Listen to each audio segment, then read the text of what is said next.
Bismillah. Assalamu alaikum. Thank you all for being here. For the past week and a day, I guess now. Yeah, it's been 8 days, I believe. I lost count, actually.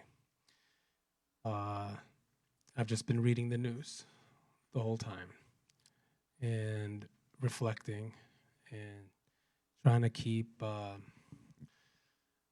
a you know um, strong presence and try to stay active because that's what our people in Palestine require us to do. And that's what we have to do on a daily basis. There are no excuses. Just look at what's happening over there. There's no such thing as I can't do this, I can't do that while we're here, living in the United States, living with privilege, living with things that we sometimes take for granted, like clean water, the ability to have electricity, access to health care, knowing that if there are planes flying over us, that we can tell our kids to look, there's a plane, and have them be excited, versus in Gaza, where if they hear a plane above their rooftops, they're anticipating a bomb falling on their house or their neighbor's house and blowing their families into smithereens. This is daily life. This is the norm in Gaza. It's hard to conceptualize unless you live there or you have family that live there. I have a few friends who have family there and who have perished as well as a result of these latest atrocities. So it's important for us to understand, especially as Palestinians, but also as solidarity activists and as Muslims, to understand how this impacts the daily life of Palestinians. Remember, this is the death toll is not just rising in Gaza; it's also rising in the West Bank. There's still an occupation in the West Bank, even though all eyes are on Gaza right now, as it should be. Palestinian people have suffered for too long, not just the past 8 days. And it seems as though when you listen to the media discourse or the political discourse on Palestine and what is actually happening on the ground, it's decontextualized to remove, to omit, to completely dismiss over 100 years of Zionist settler colonialism, over 75 years of Nakba, dispossession, ethnic cleansing, statelessness, powerlessness, the theft of land, and the forced displacement of approximately 750,000 Palestinians from their homes and their homeland. 46 years of a brutal military occupation, and 16 years in the context of Gaza of a brutal siege and blockade. This siege and blockade did not begin in the last 8 days. So when you heard from one of the Israeli officials say, we will force a complete siege on Gaza, that was already the case. Right now, you're just intensifying that siege. You're intensifying that blockade. You're making it worse for the Palestinians. It was already bad enough. It was already a place that the UN considered unlivable in 2020, which is now nearly uninhabitable. This is what the Palestinians in Gaza are going through. All of this happened before October 7th. But our political discourse is centered on what happened October 7th and after. And this is where we need to put context in the gap that the media has intentionally created by decontextualizing the situation on the ground and the history leading up to the present moment.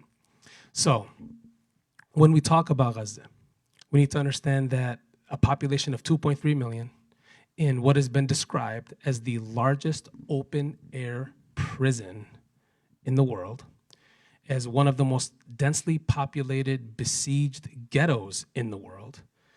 And this open-air prison is now turning into an open-air morgue, where children are dying by the hundreds, where people are dying by the thousands. There's approximately 9,000 to 10,000 people wounded.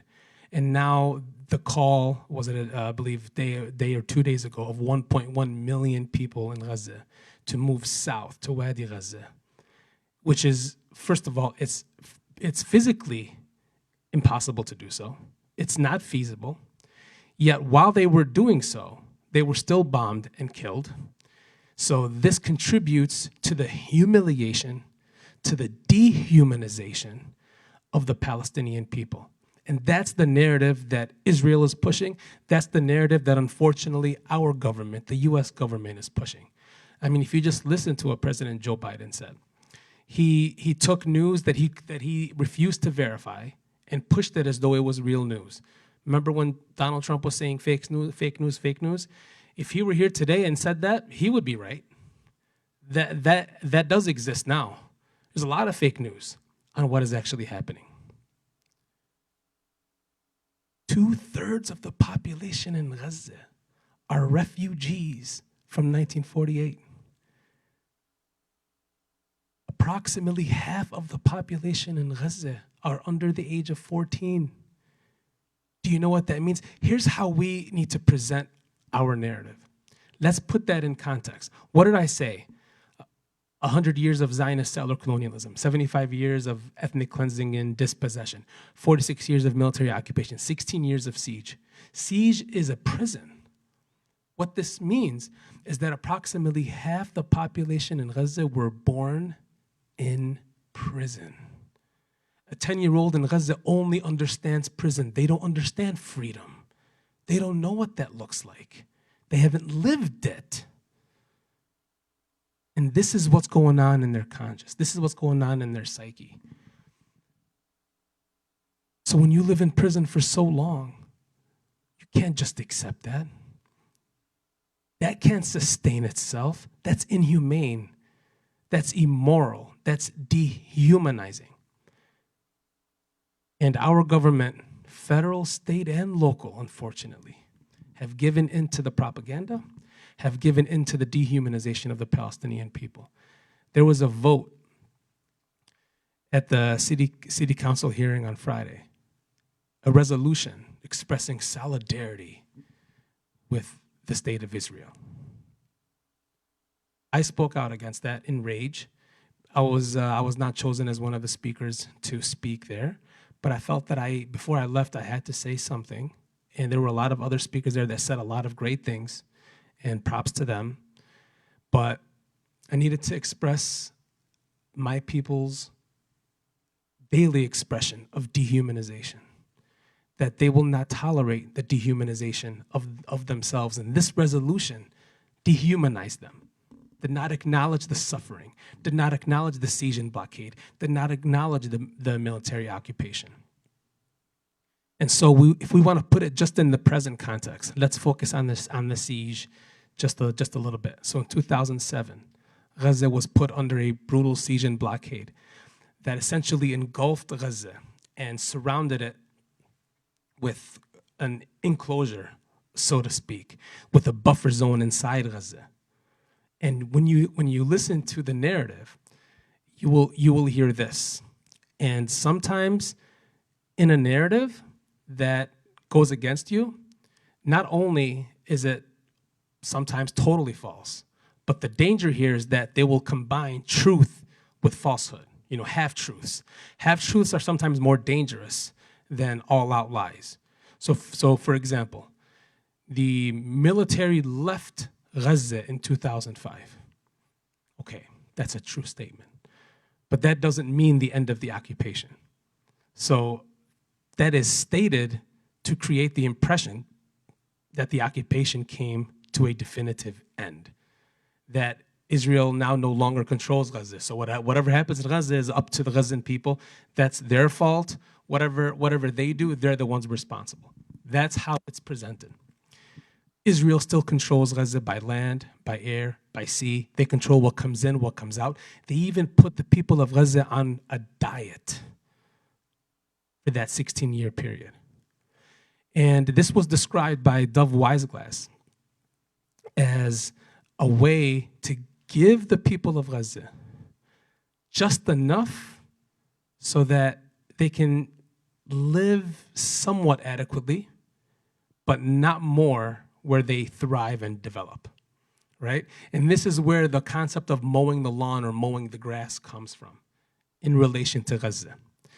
Every couple of years, we will bombard Gaza, we will destroy the infrastructure, kill a few hundred, a few thousand people, and reduce it to rubble, and have them rebuild it again, and do the same thing again, have them rebuild it again, and do the same thing again, and again, and again, and again, and again, and always keep them in a state of dependency, always keep them in a state of poor living conditions, so that they never thrive as a people, and cage them like animals. That is why one of the Israeli officials called the people of Gaza, 2.3 million, as human animals.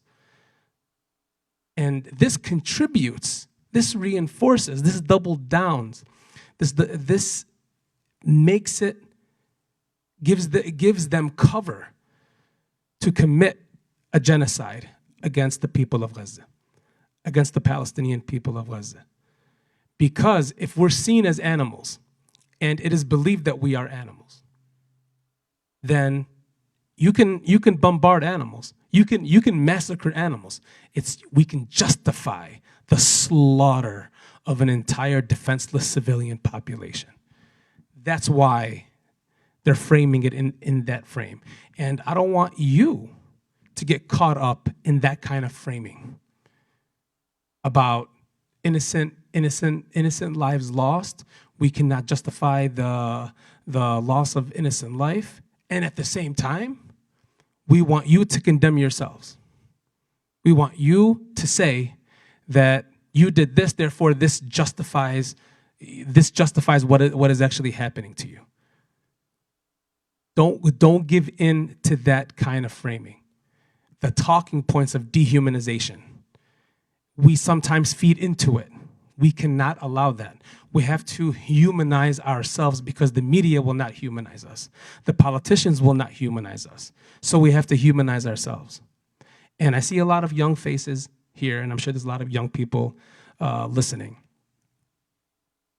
There were many operations committed against Gaza and assaults committed against Gaza since the siege. 2008, 2009, I remember myself as a young, I guess I wasn't so young, but younger activist during Operation Cast Lead, where approximately 1,500 people were killed. Operation Pillar of Defense in 2012. Operation Protective Edge in 2014, where more than 2,000 people were killed, a lot of whom were children. 2018. Remember what happened in 2018? Who's ever heard of the Great March of Return? Okay. In Gaza in 2018, every week the Palestinians marched en masse to the perimeter of Gaza and protested and rallied for freedom, for repatriation, for liberation, for justice. And what happened? They were shot down like animals. Where was the media? Where was the U.S. administration on that? We're not talking violence. We're talking peaceful protests. And they were shot down like animals. Our bodies don't matter. We're not human enough that we don't matter. And our dehumanization and the brutalization against us is justified in that way. And then come during the last few years of Ramadan in 2021 and 2022, invading the Al-Aqsa Mosque compound, making it difficult for us to conduct ourselves, to observe Ramadan in the way that we know how, and killing Palestinians on the streets in the West Bank, and settler attacks against Palestinian worshipers. All of this is justified because not only are we not human, this is not ours. And you feel it in Palestine. I haven't been to Palestine in many years. I was there just a few weeks ago. And I just came back recently before this all happened. And I felt it there myself. And Americans need to understand our stories and what we go through and how we feel on our own land. And how when it's taken from us, the media does not project any voice that humanizes us and makes us feel as though we are equal in the same setting. That's what's problematic. And if you've been watching the news, it's never Palestine under attack. It's never Gaza under attack. It's never a defenseless civilian population. It's never a besieged ghetto. You don't see the word siege. You don't see the word blockade on the heading. What do you see? Israel under attack. Israeli lives lost. We don't exist. We don't exist. It is political erasure of an entire people. It's an erasure of our identity, even though it is our ancestral homeland. We are indigenous to the land of Palestine. We are natives to the land of Palestine.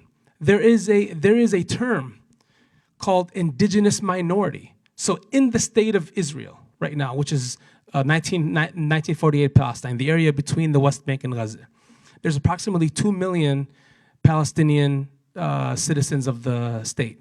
Do you know how they're referred to in Zionist discourse?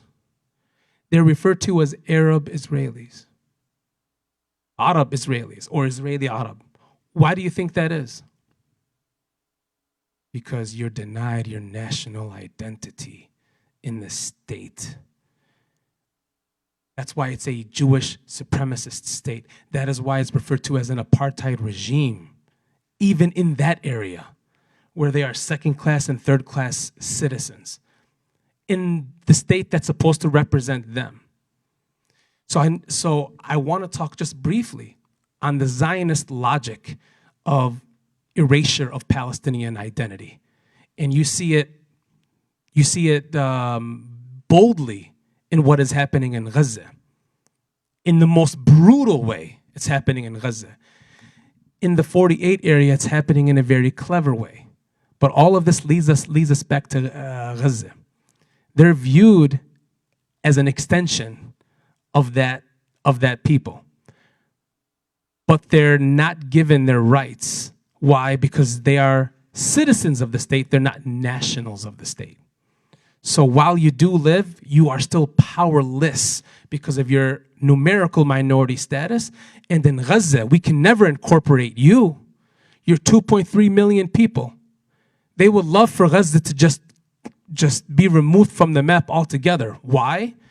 Because if you take in those people as citizens of one country, you've now reduced the Jewish demographic balance, the Jewish Palestinian demographic balance. And you can't have that because our existence is a threat to their existence. That's why we're referred to as demographic threats. The Palestinians in Gaza are demographic threats. And the slaughter of them is meaningless because each one is a threat. And Israeli officials are sounding the horn. Literally calling for an impending genocide against an entire population. A genocide. Genocide is the willful killing, partial or whole, the removal of an entire people. This is what's happening in Gaza as I speak. The slaughter, the massacre. This is not a war against another army. There's no army for Palestinians. But Israel has a navy, has a powerful army, has nuclear weapons, has some of the most sophisticated armaments. We aid them with $3.8 billion a year. And that money is used to perpetuate what is now occurring, which is a genocide against an entire population of people. So we have a duty here in the United States. We must pressure our elected officials. I know it's hard, trust me. But we have one of two options. We either do nothing and ensure defeat, or we do something and hope for victory. We have to do something. You can't just fight and struggle and say that it's hopeless. You have to have some kind of hope. How do I have hope? I wake up every day, I read the news, I see the death toll number rising, and I think to myself that, okay, so apparently our administration is not listening to us. What do? I assess the work that we do. Is it worth it? And I know that it's worth it. Do you know that in this country, there's a shift? There's been a huge paradigm shift in the way Americans think about Israel and the Israel-Palestinian issue. Why? Because activists and organizations have put forth a narrative and have pressured elected officials to understand the reality on the ground. And thanks to social media for giving us live footage, sometimes we need to see things raw to understand it in its truest sense, right? So when they see these images of babies getting killed, children limbs on the ground, entire homes just collapsing and taking the entire family with them. Entire families have been wiped out, by the way. They know that can't be justified. They know there's something wrong with that image. And then they start to learn a little bit of what is actually happening on the ground. And the young age group, between the ages of 18 and 29, they've already crossed the threshold into sympathizing more with Palestinians. We need to tackle that. We need to push that narrative. Right now, we are living in a 9/11 moment. Now, there's been right-wing conservatives that have put out statements saying, watch out for these rallies because they're extremist and hate-filled rallies against Israel or something to that effect. That concept of dehumanization, that doesn't just apply to the Palestinians in Palestine. That applies to us here. They're trying to dehumanize the work that we do here and undermine the effective work that we do here because they understand that the narrative is shifting and that people are recognizing that Palestinians are demanding the bare minimum. And this is what we need to understand. I'm sure we all understand it, but sometimes we don't articulate it in the best way. Palestinians are demanding the bare minimum that is guaranteed to them under international law. Not the maximum, the minimum. The Zionist regime wants the maximum. We want to steal land. We want to demolish homes. We want to impose collective punishment on the people of Gaza. We want to commit a genocide against the people of Gaza. All of that illegal under international law, not to mention the political, social, and human destruction that comes along with it. These are the demands that the U.S. government supports. Palestinian demands, treat me like a human being.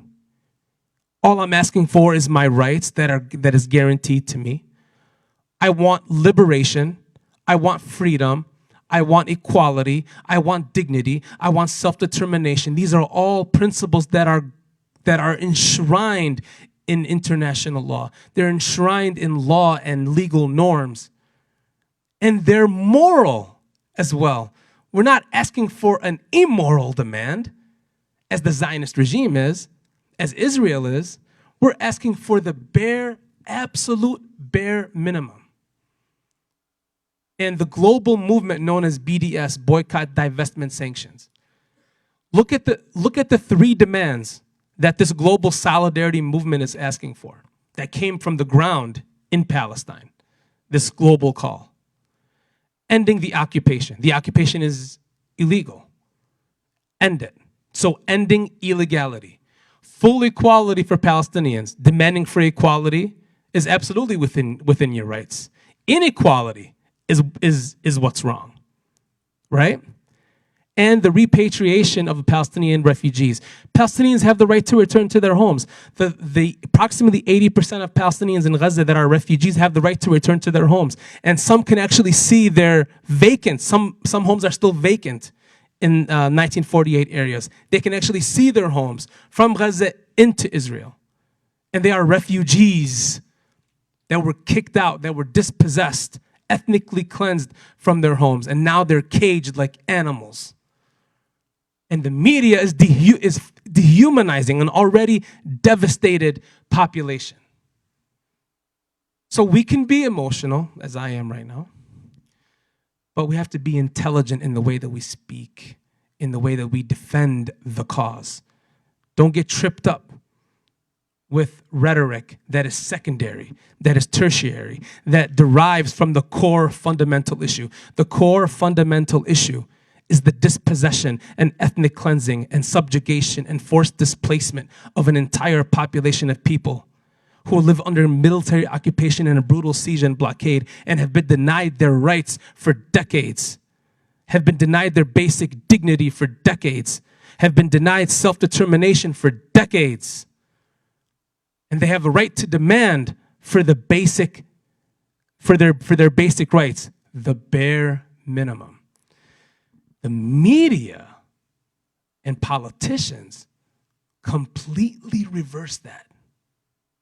They present the Palestinian demands as extreme, as terroristic, as evil. And the Israeli demands are presented as just, as moral, as justified. Have you heard the term self-defense? Or we have the right to defend ourselves, right? So now, play this game, okay, with anybody, just just as part of just normal discussion. Take Israel-Palestine out of it. Just take the entire topic completely out of it, okay? Just speak in general terms, speak in the abstract, right? Say, okay, I'm gonna give you two sides, and you tell me which side has a better claim to self-defense. Colonizer, occupier, dispossessor, oppressor on one side. Colonized, occupied, dispossessed, oppressed on the other. If we can agree that on one side we have this and on this side we have this, which side would you say has a better claim of self-defense? You will leave them speechless, because what they're defending is an oppressor's claim of self-defense. And to add insult to injury, they are justifying the way that they're slaughtering innocent Palestinians as saying that we are defending ourselves from the oppressed. We are defending ourselves against the people that we've been subjugating for decades. The media does not use that language. The media does not use that kind of framing. And that's the kind of framing that we need to use and contextualize. So what is the fundamental core issue? It's not some group, okay? The fundamental core issue is Palestinian demands for justice and liberation and equality from 100 years of Zionist settler colonialism, from 75 years of ethnic cleansing, dispossession, forced displacement, from 46 years of military occupation, from 16 years of a brutal siege and blockade, where they've been caged like animals for the past 16 years. That is our line of argument. And unless you address those core issues, I'm not going to deal with your secondary and tertiary matters that flow from it. Anything that derives from that core issue, from that core history, from that fundamental part of the analysis, if that's not the essential component of your question or your line of questions, then I will not address any issue that just flows from it. We need to address that, because that is at the root of the injustice against the Palestinian people. That is at the root of the suffering of the Palestinian people. This doesn't happen in a vacuum. People don't just say, let's go. This is wrong. People don't march and demand for something if they have it. That doesn't make intuitive sense. You march and you demand for something that you don't have, that you've been denied, that is rightfully yours. For decades, Palestinians have requested that their rights be implemented. And for decades, not only has Israel denied that to the Palestinians, they've doubled down and entrenched an occupation. They've entrenched their settler colonial rule. And they do that in a macro way and in a micro way. The macro is the larger scale occupation and apartheid regime. And then in a micro sense, by demolishing homes, by building an apartheid wall that separates families and separates individuals from their farms so they can have basic sustenance, by denying water, by denying electricity and food to the people of Gaza, and putting them on a diet, dehumanizing an entire population of people, and treating Palestinians in Israel as second-class and third-class citizens. This is what has been done for more than 3/4 of a century. And our demands flow from that history, not just the last 8 days. These last 8 days is a symptom of the disease, of the illness itself. You cannot cure anything by just focusing on the symptoms.